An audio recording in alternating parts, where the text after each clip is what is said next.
Hey, what's up everybody? Thanks for clicking on the video. David Pendleton here covering hole number 6. Again, don't have the graphics on this one. These aren't replays that I'm going to save for future use, so we'll just go ahead and talk through what we have going on here. My drive as normal is 0% at max. You're going to notice here I go 1 bar of top spin, 1 bar of side spin to the right.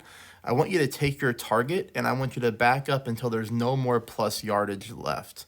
So what do I mean by that? So, typically when you're at max distance of your club, with the P1 ball, extra mile 8, you're going to be at the plus 7 yard mark. I just want you to tail this back like this until you have no more yards left available on your driver. Okay?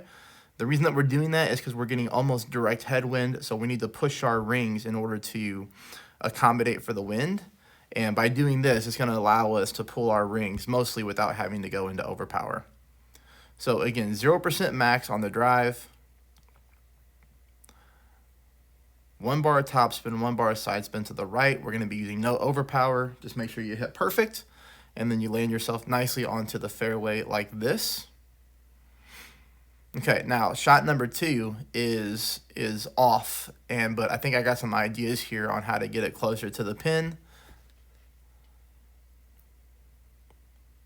I tried to play the rough bump on this hole, and it was not consistent. The wind angle just really throws it off. You would need a ball that has a lot more side spin, like maybe a katana or something of that nature, and I didn't feel like spinning up on this hole because it's hard to drop anyways. But you're going to notice here that I go with a little bit more than 2 bars of backspin and about 0.6 bars of side spin to the right. I'm going to aim my ball guide line dead center of hole through the back of the pin.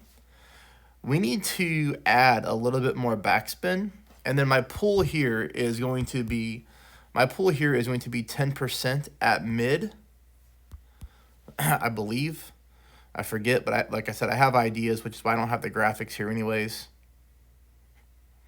What I want you to try to do is I want you to try to add a little bit more backspin. And you see the ball comes in pretty close to the hole, but it just goes too far beyond the hole. So I want you to add a little bit more backspin, and I want you to pull your rings 1-to-1.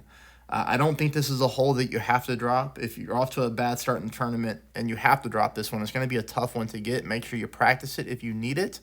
But other than that, if you don't want to spin a practice token, if you don't want to waste a ball, just go right into it, a little bit more backspin, 1 bar of side spin to the right, and try to pull it 1-to-1 and see what happens. All right, everybody, that's hole number 6, and I will see you soon for hole 7. Thank you.